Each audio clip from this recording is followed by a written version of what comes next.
Hey everyone, welcome back to another video. I'm back with the 6th round of the Portugal Masters 2021. I was still hungry for a win after my first 5 rounds, which didn't go so well. Check those videos out if you want to know how many points I had in this game.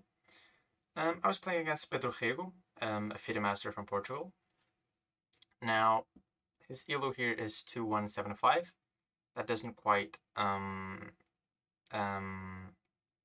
match the strength he has. He is definitely higher rated than that, at least in terms of strength. But he was one of the bottom seeds of this tournament, and so I really wanted to win this game.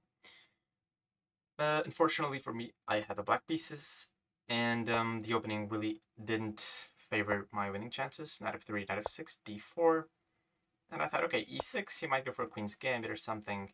We'll see what we get. And to my big, not really shock, but my great sadness, he played the London system.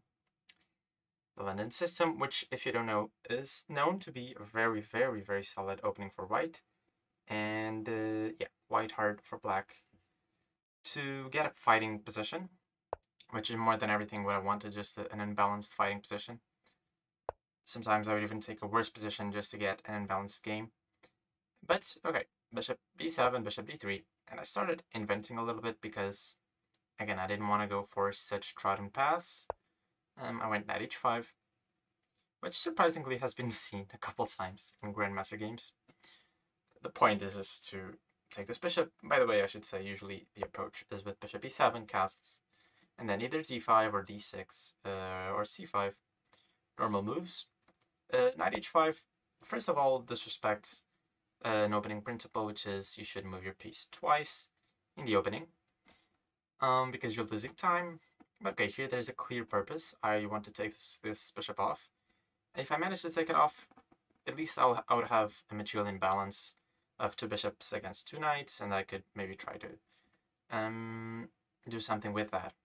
If not, after bishop g5, which he played, bishop e7, we trade, and already at least we don't have the absolute standard London position. Knight d2, d6, queen e2, the knight comes back because it's clearly misplaced on h5, so the knight comes back, e4, e5, because I don't want him to expand so much. So e5, he goes c3, solidifying the center, castles, castles. And yeah, even though I tried to mix it up a little bit in the opening, we still got an extremely dry middle game. A dry position in chess means a position which, well, especially for me, I can't get anything out of. Because, you see, his position is just so incredibly solid. All the pieces are well placed, no weaknesses, and yeah, very hard to crack this. For future games, I will definitely try to mix it up. Well, at least in must-win situations, right? So, knight bd7, a4. So, the threat is a5. If I make a normal move, let's say just rook e8. He goes a5, and this is dangerous because then he can come with a6 and start harassing my bishop. If bishop c6, d5. So it's never a good idea to allow these pawn invasions. I actually did play rook fe8, but the point is that after a5, I can take on d4. Let me show that, a5. I can take on d4, and this pawn is hanging. So he went rook f e1, defending the pawn. Indirectly, a6. So this is a typical reaction to a4. The idea is to meet a5 with b5 and keep the structure intact. He went queen d1 instead, rerouting queen to b3. He was playing very quickly. I was also not spending too much time, but yeah, I was definitely trying to find a way to mix it up. You know, if I make a normal move, actually, this is kind of ridiculous, but my first intention was knight e6, which is a good move. But after, I'm laughing because it's quite a stupid looking move. Bishop c4.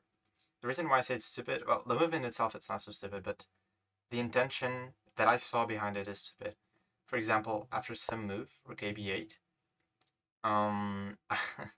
I didn't want him to go for this. Bishop takes, queen takes, takes, d5, rook e8, knight c4, for example. And he has, traded off all the pieces, the queens and everything. It's a very symmetric structure. And if anyone is playing for the win here, it's white. The position is just dead equal, but yeah, this is what we call in the business a to-result game for white. So yeah, it's not every day that you see such a clear plan of just bishop c4 wanting to trade.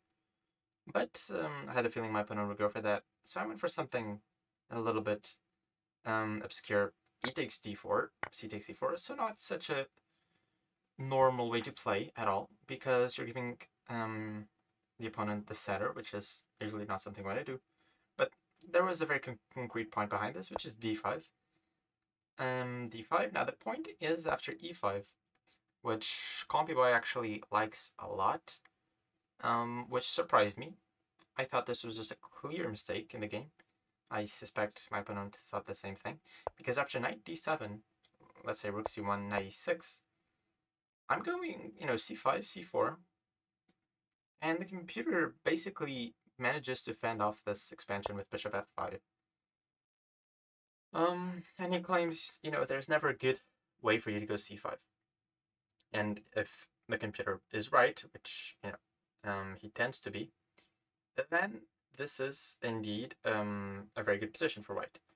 But I thought, eventually, okay, knight f8, I can go c5 at some point. I suspect my opponent thought the same thing, so he went e takes d5, which is what I had quote-unquote hoped for. Obviously, there's nothing in this position that I was particularly thrilled about. I played queen d6, and the point is, obviously, I have sacrificed this pawn, but I'm going to get it back. You can see I have 1, 2, 3 attackers. He's only got one defender. And, okay, this pawn on d4 will be isolated, and now I may be trying to play for that. Bishop c4 happened, bishop takes d5.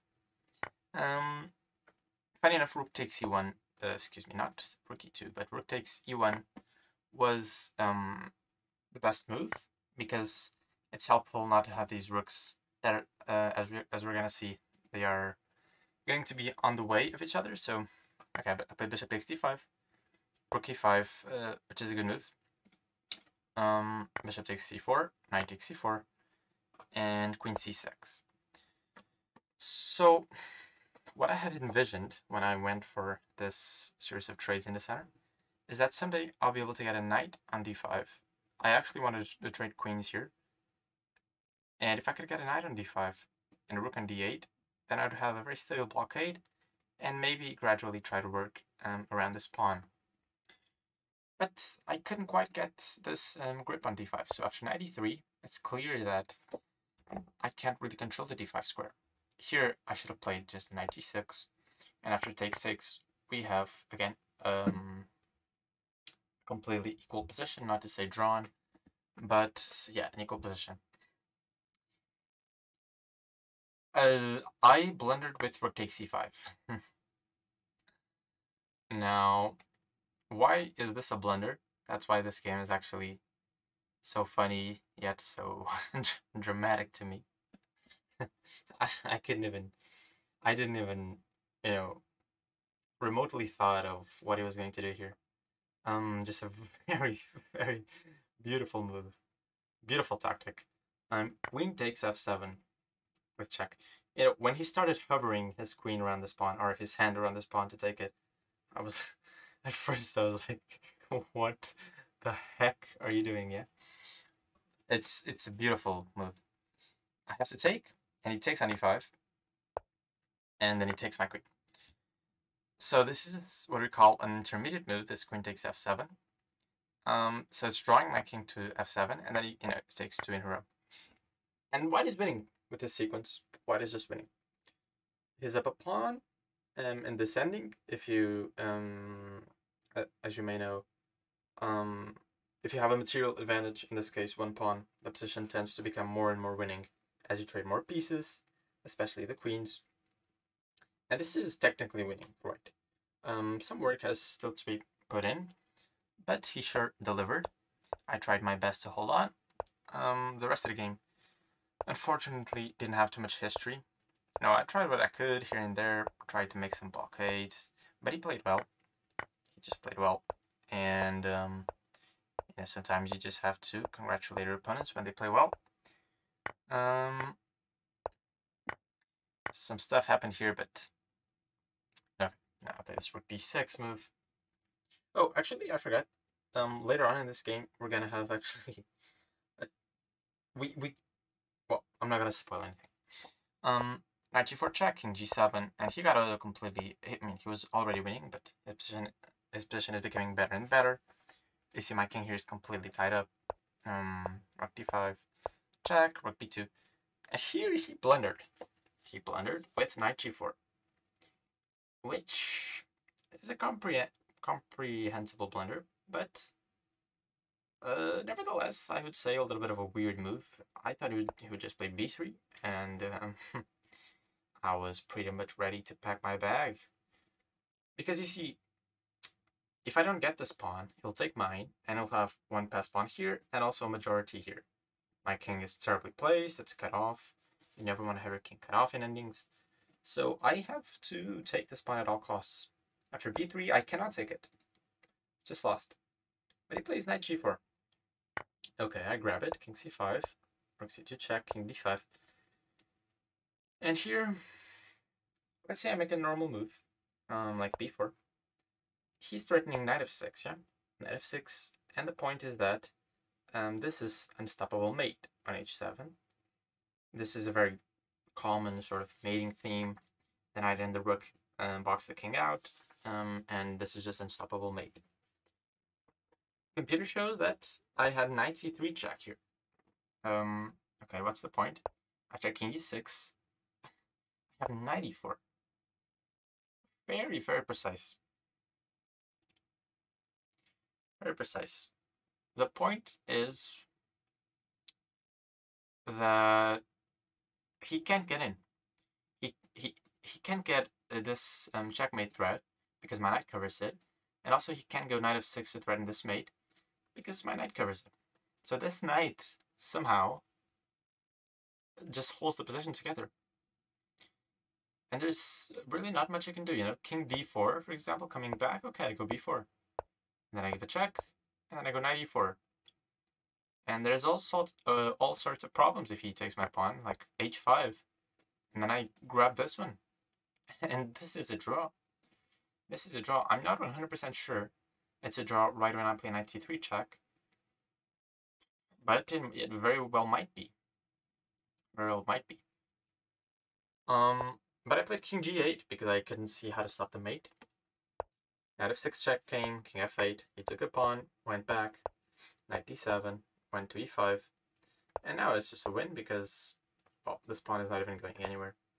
I protected it, but now the king comes. And yeah, now it's definitely a case of checkmate coming. For example, here he threatens checkmate. So from here, yeah, it was really over. But it's remarkable. The game ended here on the 60-second move. 60th second? 60-second. 60-second, I think. But it's remarkable that I actually got a chance there with that knight c3 check. That just goes to show, you know, you should never give up. And I sure was trying my best, but at that moment, I just thought, okay, this is lights out. This was my unfortunate 6th round. I lost, and I was on a 1.5 out of 6. Quite an impressive tournament. But stay tuned for the 7th round. I'll promise things get better, and I'll see you there with another video. Peace out.